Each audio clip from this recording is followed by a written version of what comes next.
Well, so here we are at the car. This is day after I got it here, and this thing drives.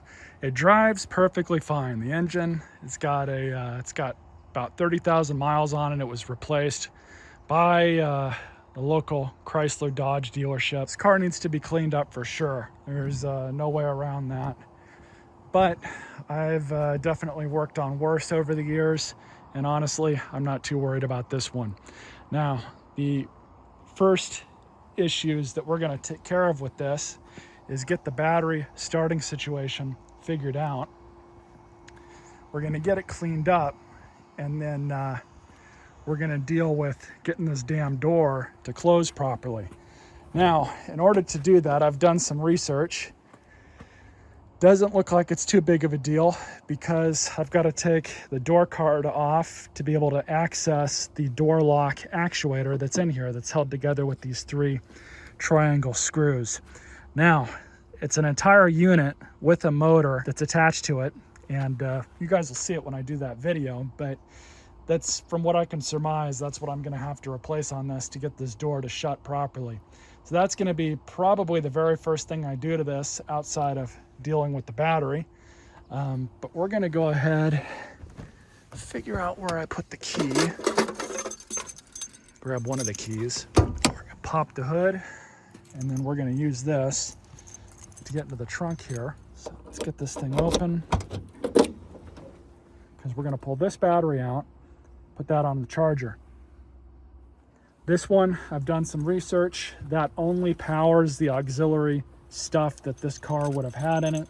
All the police radios, the sirens, that type of thing, the light bars, all of that drawn power from this system. Best I can tell, this auxiliary battery is not tied into the start circuit for this car. Only that battery is. That battery is the issue.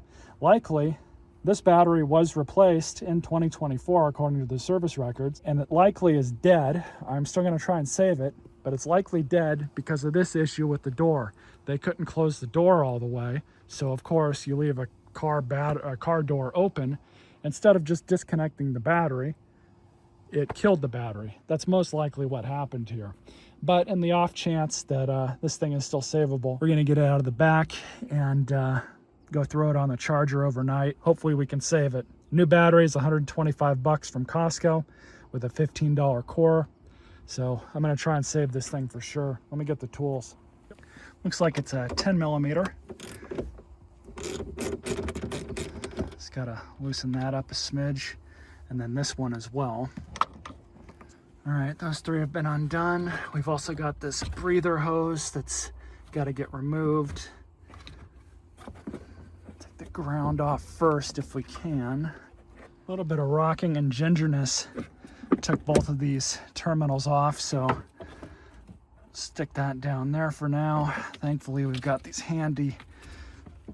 Oh man, that thing's heavy. I think it's still cinched down somewhere, so I'm gonna have to sort this out. Plate down there that's holding it on, so I'm gonna have to get some extensions for that. No big deal. And what do you know, 10 millimeter.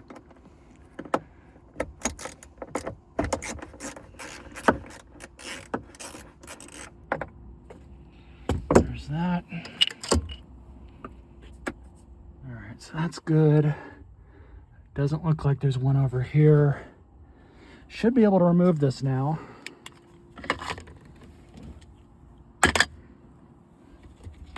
Yep, we're good. So I'm gonna get that out, get it over onto the workbench. This battery is so dead, my little tester here is not even turning on.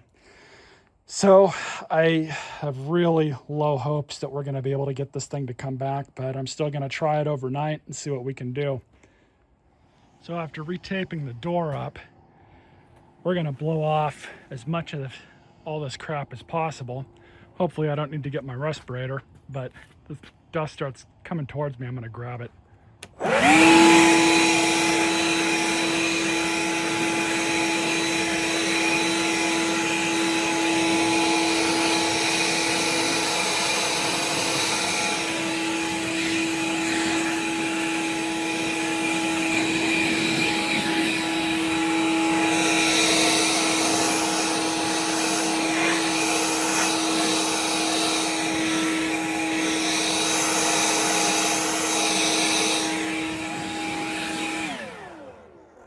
by the way, this car still has the AR holder in the back, as well as the two shotgun holders or rifle holders up here. You guys can't really see them, but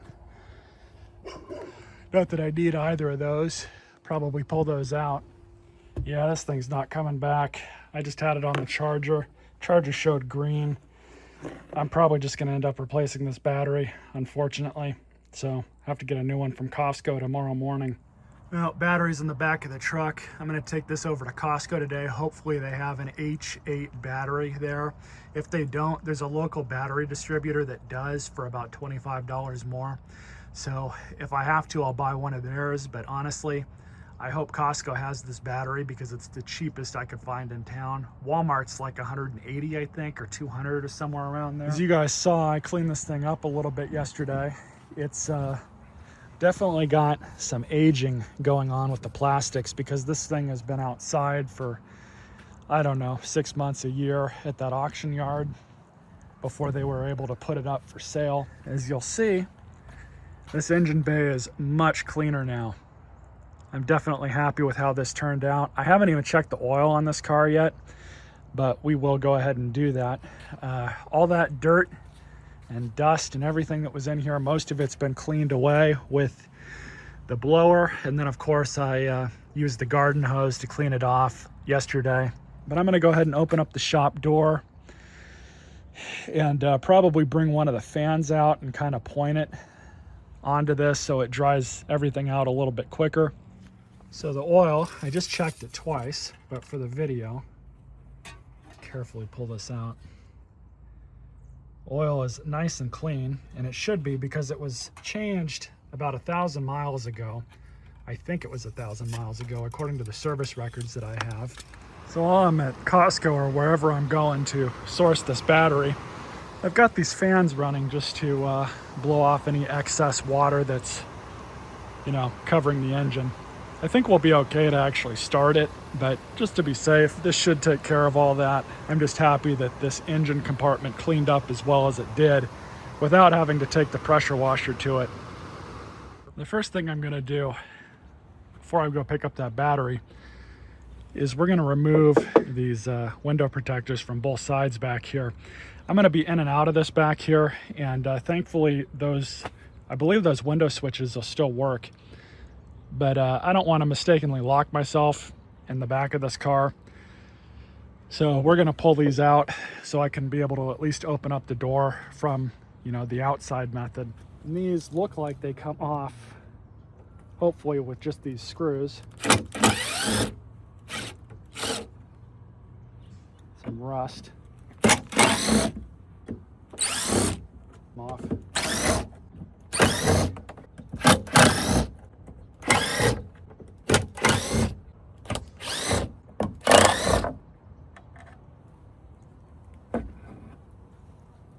There's that. So now just to remove the other side. Now I'm probably going to try and sell these online or something. So all the hardware is going to go with them.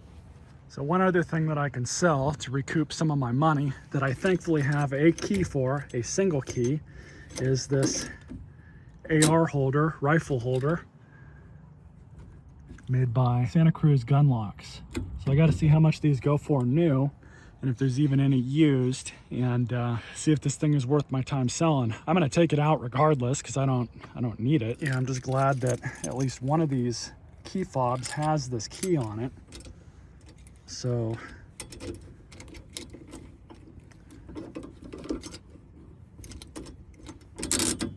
works perfectly. Happy with that for sure. So I'll start working on pulling that out. It looks like it's just pop riveted in here, so I'm gonna have to drill these out.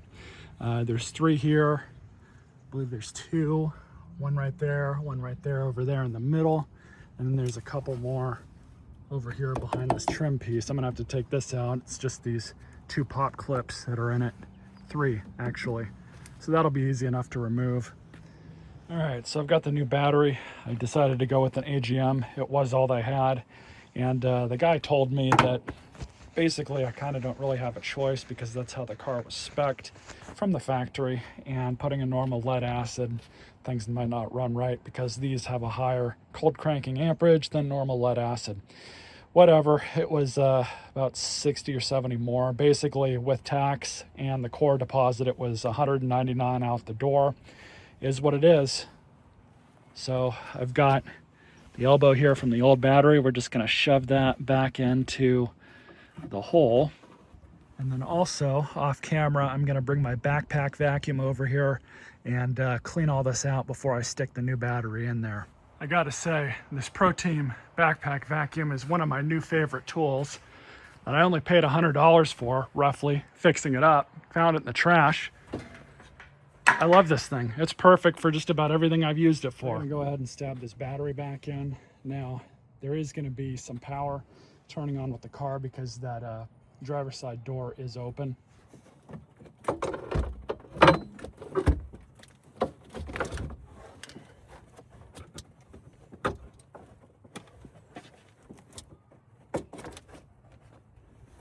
There we go. I'm not gonna complete the circuit just yet. Because of the issue with the door, I am gonna have to basically disconnect this at the end of the day today. That's not a big deal because, you know, just take the leads back off. Let's go ahead, positive on.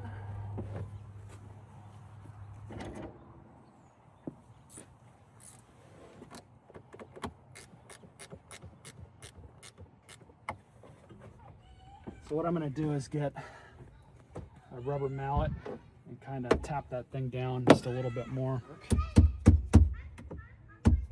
Of course, like I said, I'm just going to have to pull this whole thing off at the end of the day today.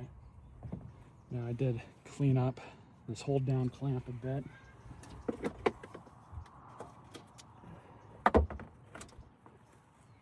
I will say though, I'm not a huge fan of this particular design.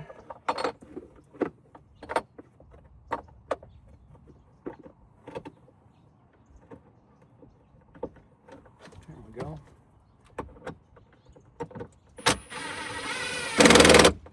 There's that. So that's not going to go nowhere now. All right, let's see if this thing will turn on.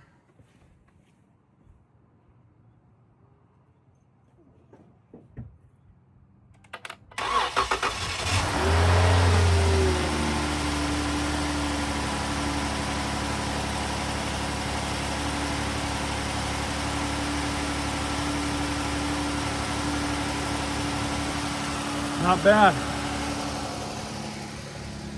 I'm just going through some of the onboard gauges, kind of monitoring everything. Oil pressure is a little high, but it is coming down as it's warming up, so I'll continue to monitor that. Pretty high engine hours, but this engine, again, was replaced, I don't know how many years ago, but it's only got 30,000 miles on it, just under that, so I'm not really too worried about it. Those engine hours, I doubt they reset that from the original engine. So what we're gonna do is just continue to let this thing warm up. Then I'm gonna close the hood and we're gonna take it around for a quick drive, see how it does. Just aired up all the tires. They were a little low, about 32 all the way around. It's supposed to be at 35, so I shot it up to about 38-ish on all four. What I'm gonna do now, turn the lights on and the hazards, make sure everything works. That's good. That's good.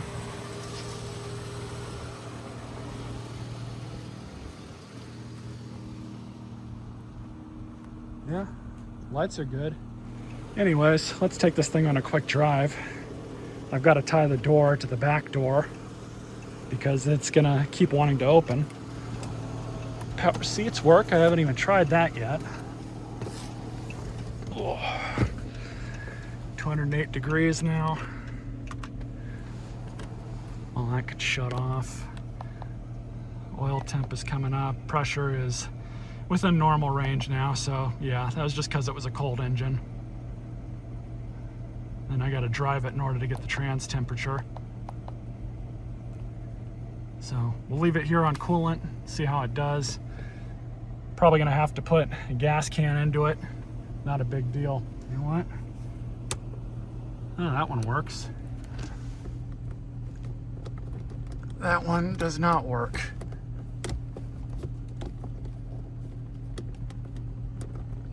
So, oh well.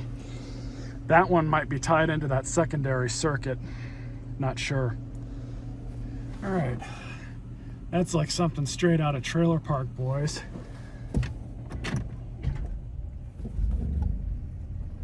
Might need a new transmission mount, but that's not a big deal.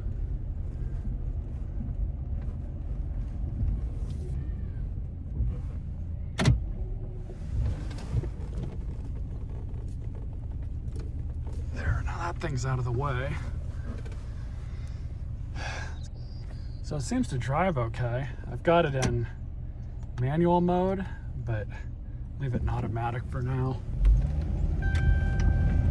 It's gonna keep beeping because the door's open technically.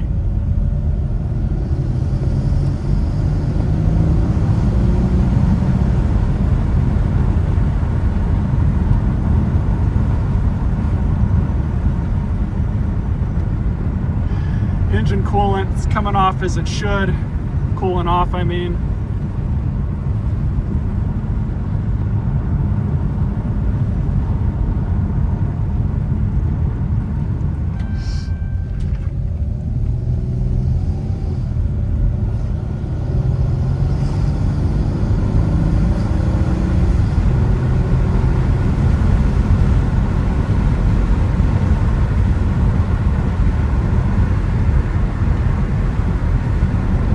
Drives smooth.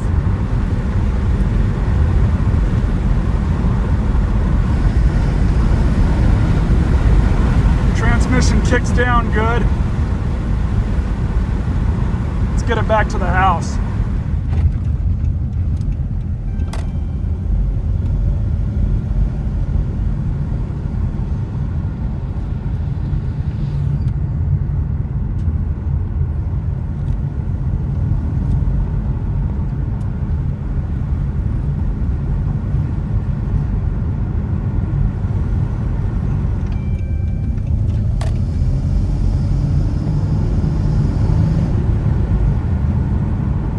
Does have a bit of an exhaust leak on acceleration. I know exactly why it does because of the service history.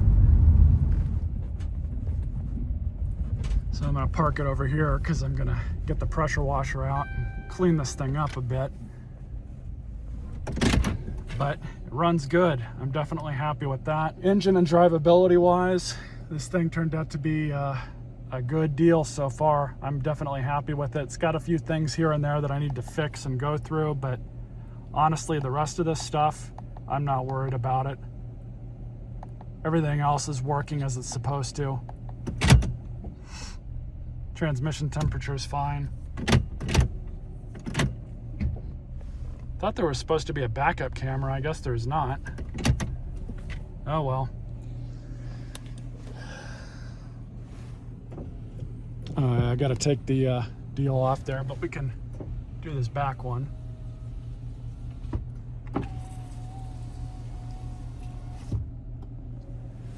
Then just have to undo this. My redneck door holder.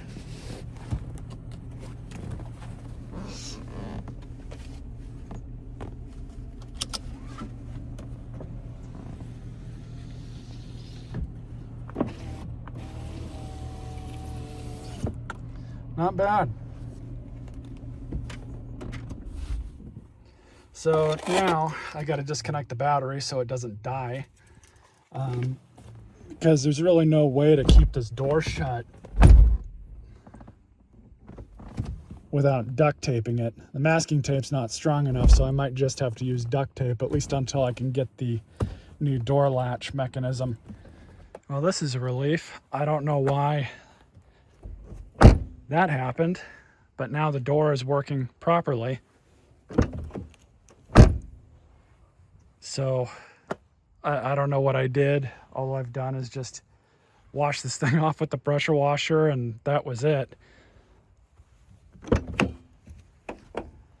No idea what happened here, but I'll take it as a win.